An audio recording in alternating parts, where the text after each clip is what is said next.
What's up, everyone? It's Johnny here with the Soulful Hunter podcast.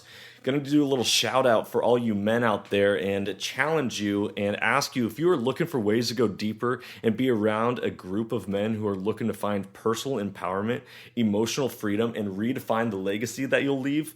Then listen up. The Vulnerable Heroes Men's Retreat Weekend has 6 spots open for their VH2 class of guys. What to expect during these weekends is 2 4-day retreats that are 90 days apart. Participants must attend both to be able to join. You're going to be in a beautiful location of the Cascade Mountains, 2 hours outside of Seattle, Washington. You're going to be in small group coaching, go through exercises, personal growth sessions, and storytelling. Lodging, food, and activities such as fishing, hiking, games, and much, much more are included. You're going to be able to leave these weekends with the development of your personal legacy plan. You're going to have weekly group accountability check-ins, monthly coaching with trainer and coach Lucas Mack, membership to the private Vulnerable Hero Legacy community, and just be able to dig deeper within your own soul. For more information, go to www.lucasmack.com/retreats. That's lucasmack.com/retreats, so that you can find out more about the Vulnerable Heroes weekends and start to develop to become your own vulnerable hero.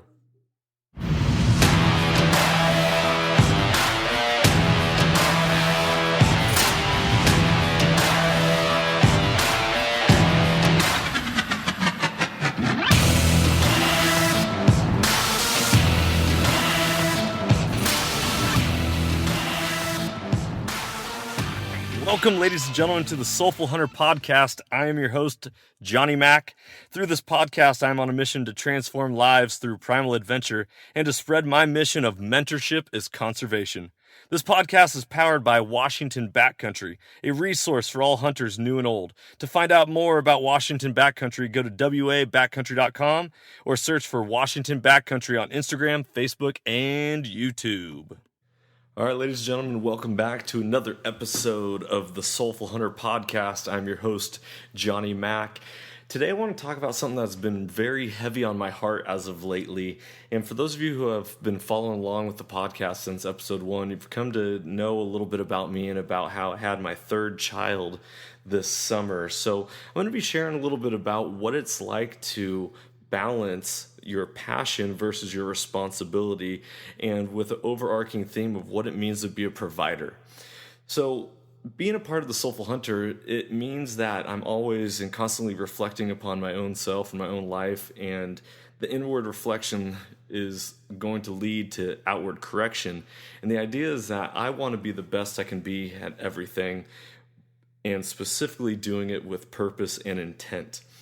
So giving a little bit of background on myself and my wife and my family of 5 is my wife and I have been married 6 years, and in 2013 we got married, and it was a beautiful, beautiful thing. We met very quickly in the end of January, beginning of February in 2013, and we tied the knot in June 22nd, 2013. And so we've been married 6 years now, and in that 6-year span we have had 3 children and just had a wonderful ride. Well, a part of when we got married and where my life was going at that time, I had a full intention of being a head football coach of the high school and pursuing this dream of being a high school football coach. The problem was that through this journey of who I really wanted to be, and within this searching of my own soul, I realized that coaching wasn't really where I wanted to end up, and hunting is what I wanted to pursue. Well, when my wife and I got married, before we got married, actually, I told her, I laid it all out, and I was like, listen, I am a football coach, and so that is something that I'm always going to be doing. And you got to understand that when it comes to football season, I got Saturday film, I got breakdowns, I got games, I got all this. And so in the fall, the August through hopefully the beginning of December here in the state of Washington, months is dedicated to high school football and everything that goes along with it. And so I was like, are you okay and willing to put up with this and join me on this journey of what I want to do with a career.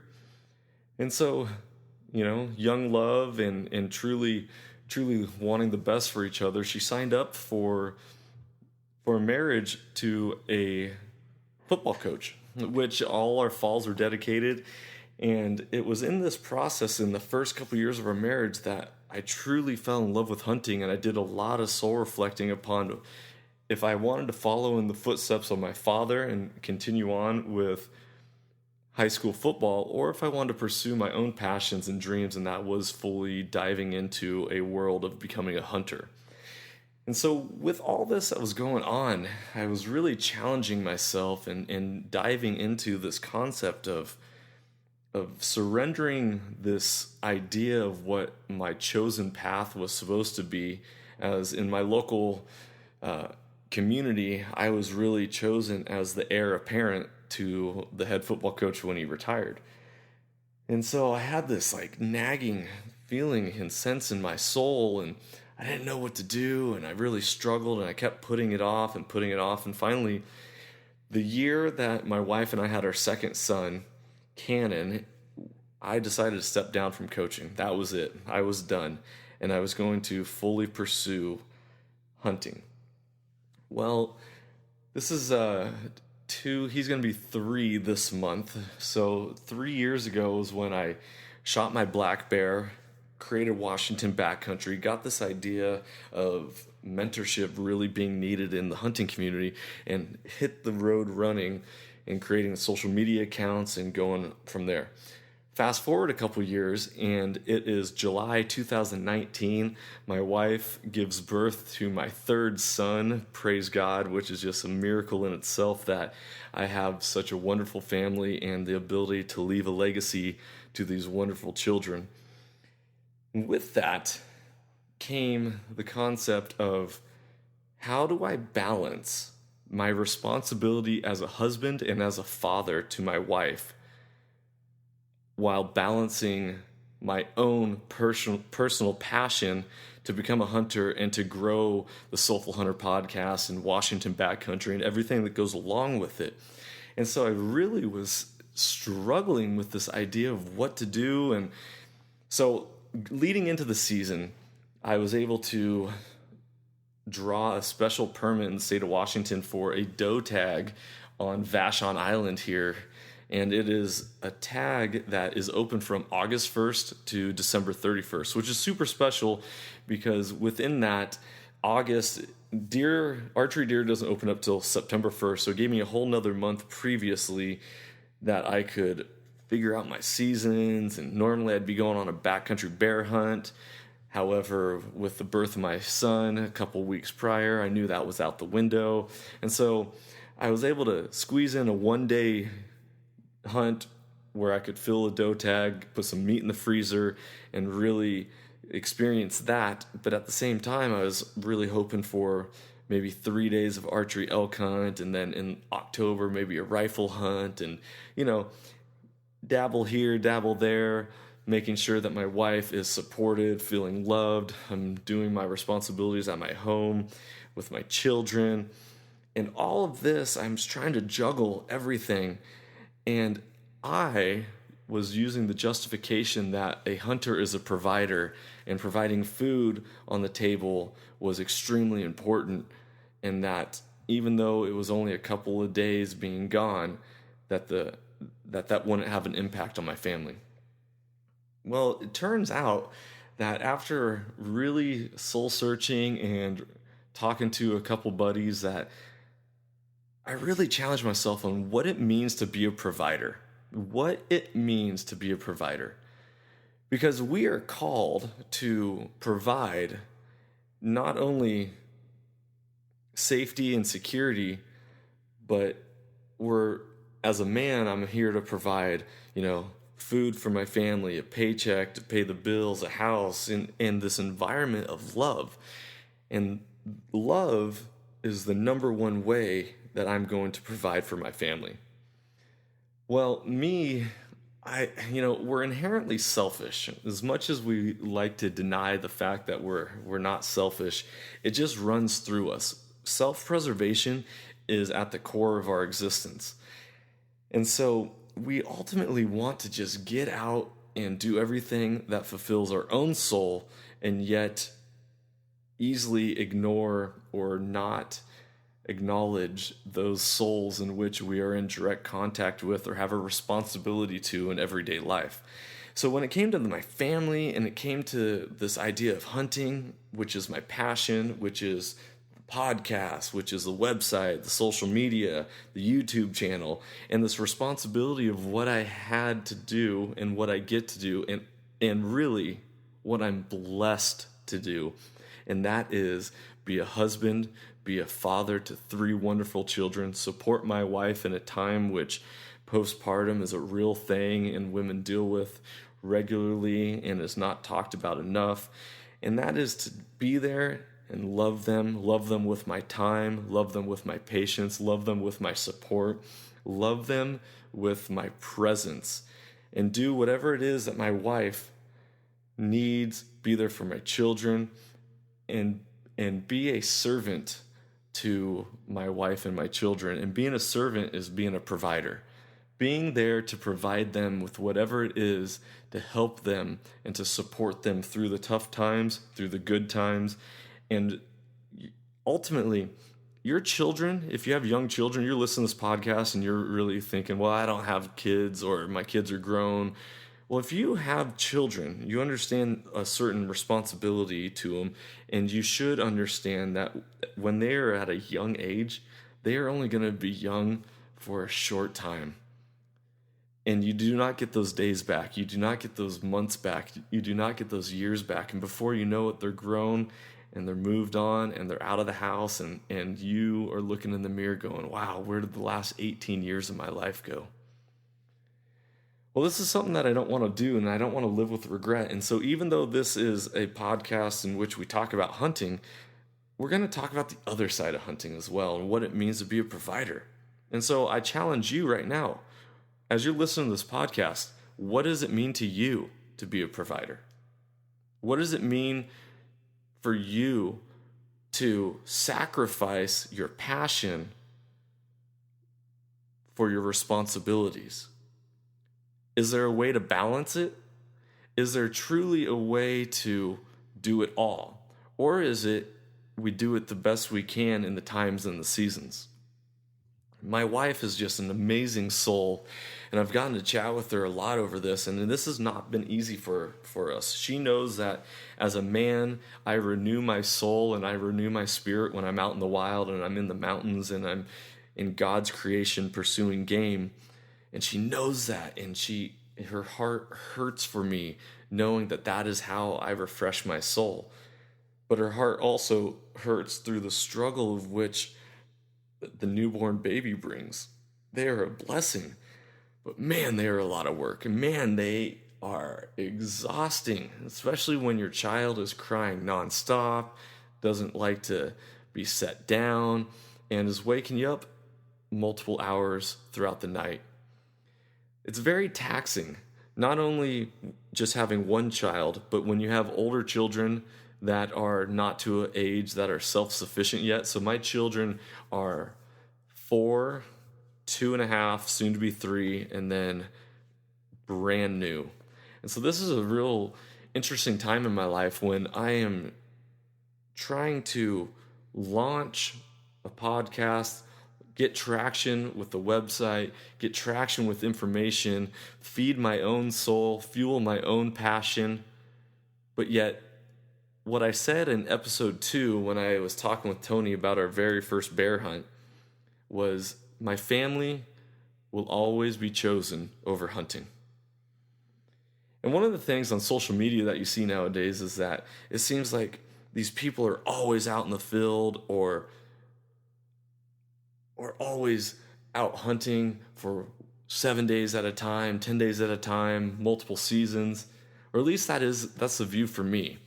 And this is coming from somebody who's just a school teacher. Time off during the week is very hard to come by. I'm more of a weekend warrior hunter. and I do what I can when I can. One of the things that the social media aspect puts pressure on the everyday hunter is this concept that if you're not killing large animals, if you're not killing mature animals, if you are not out in the field every day, then you're not doing it right. And even though no one is specifically saying that, there's this pressure that builds, at least for me in my own personal life, to get in the hustle, get in the rat race, and show my worth. But our reward needs to be more than a set of antlers. Our reward needs to be more than meat in the freezer. Our reward needs to come from the fact that you know in your own heart, in your own soul, that you did the best you could as a husband, as a father, and as a family man. And for those of you who are listening to this podcast who are not family men or are not married yet, that's okay.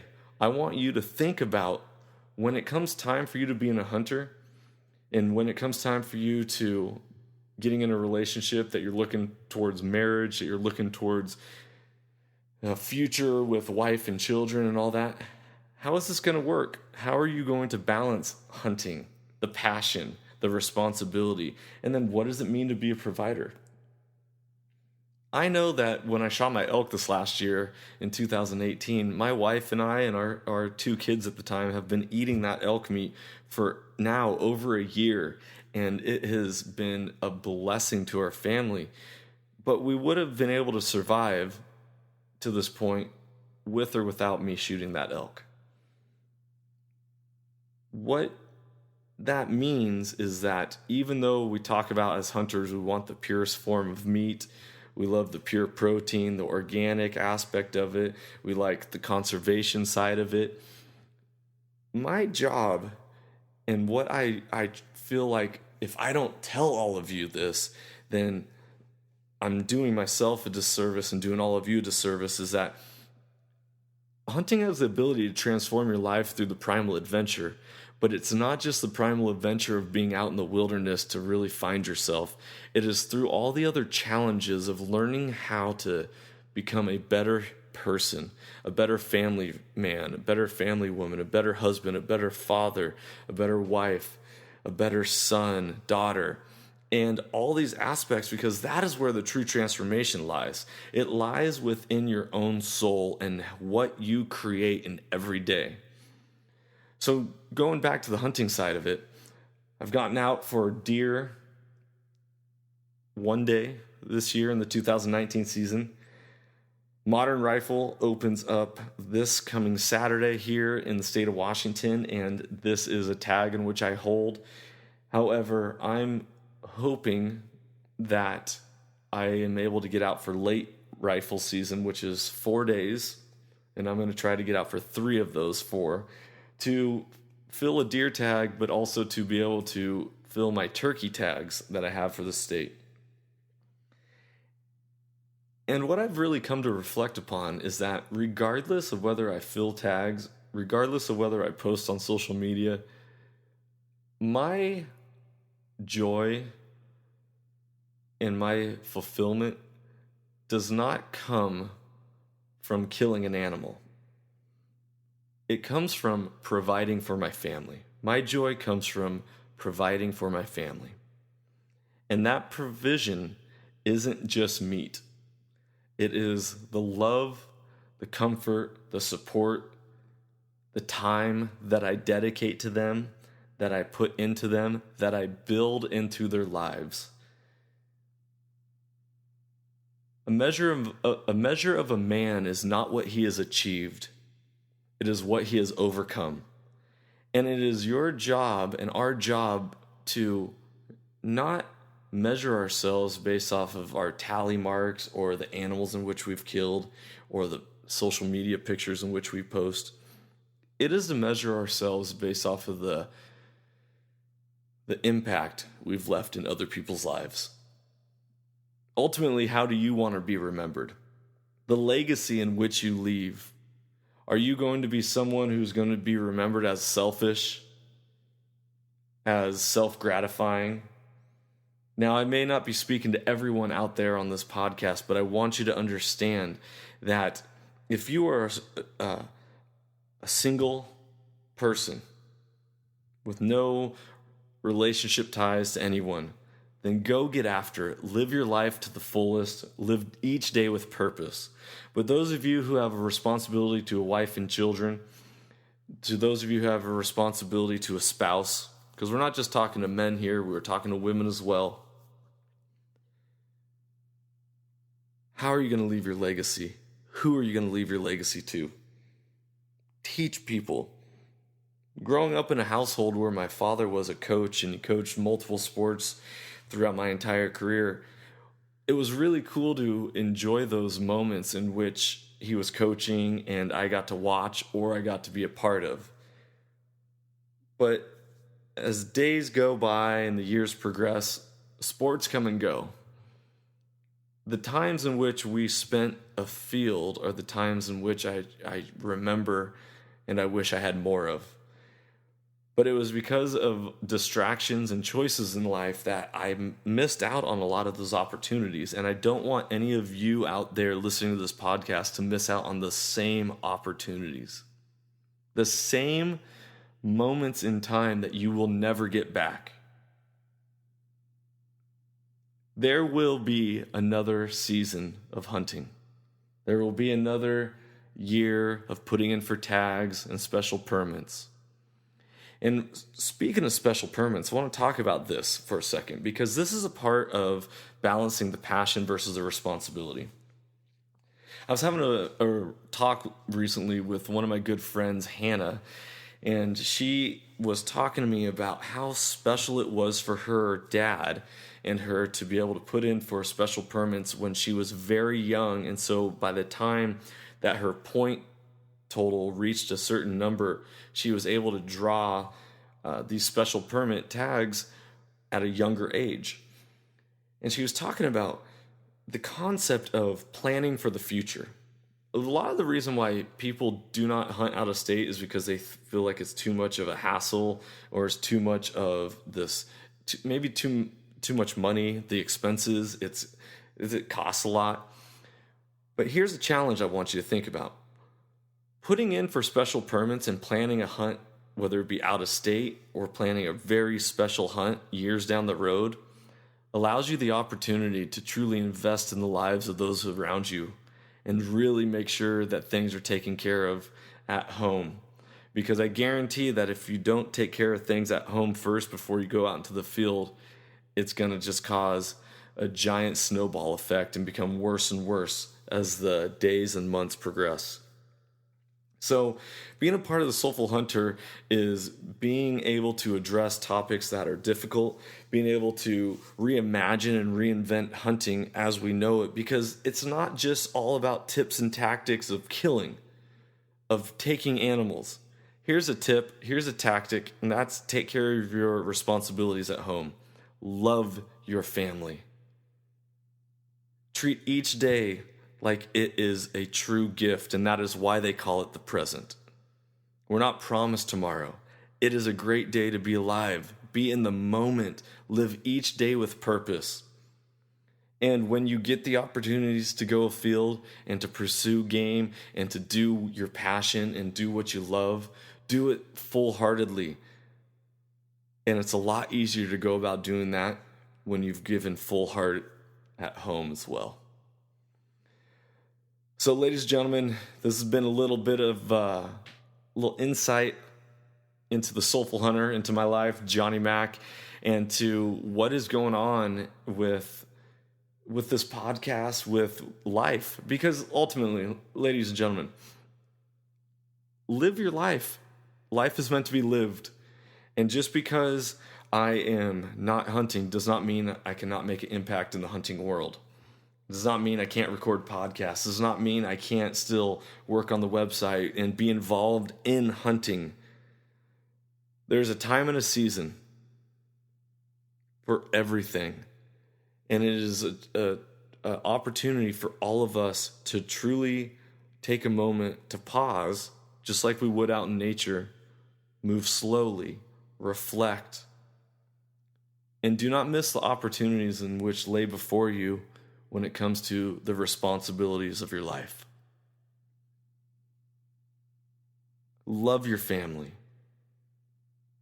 Just like we always talk about, mentorship is conservation. And so that if you want hunting to last for a lifetime, you have to get people to fall in love with it so it'll be around for a lifetime.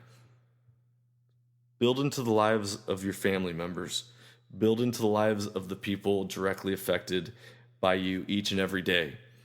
Because that is the legacy that you're going to leave. And that is how you get people to fall in love with the passions in which you have, is by truly loving others. I hope you enjoyed this podcast. I hope you enjoyed this episode. I really appreciate any of your feedback that you have. If you want to drop me a line, feel free to hop on soulfulhunter.com, go to the Contact Us page, and drop me a line. You can also get a hold of us on social media through Instagram at the Soulful Hunter Podcast. Shoot me a DM. Let me know what you think of the episode. Let me know what you think of the show so far. If you have any requests or any suggestions for future episodes. Ladies and gentlemen, it is so much fun to just get an opportunity to speak to all of you. Thank you for listening. If you have any questions, make sure to reach out. I am here. I'm here for you. I'm here for my family. And when you're out in the field, make it a special one. And as always, stay soulful. If you enjoyed today's podcast, I'd love it if you could go ahead and give this a rating as well as subscribe. Also, you can check us out on Instagram under the Soulful Hunter Podcast. Make sure to tag us in pictures and posts and use the hashtag Soulful Hunter. To find out more about the Soulful Hunter Podcast, go to soulfulhunter.com and be sure to follow the podcast as we are going to be bringing you a lot of great information, insight, and changing lives through primal adventure. I look forward to connecting with you on the next episode. Stay tuned and stay soulful.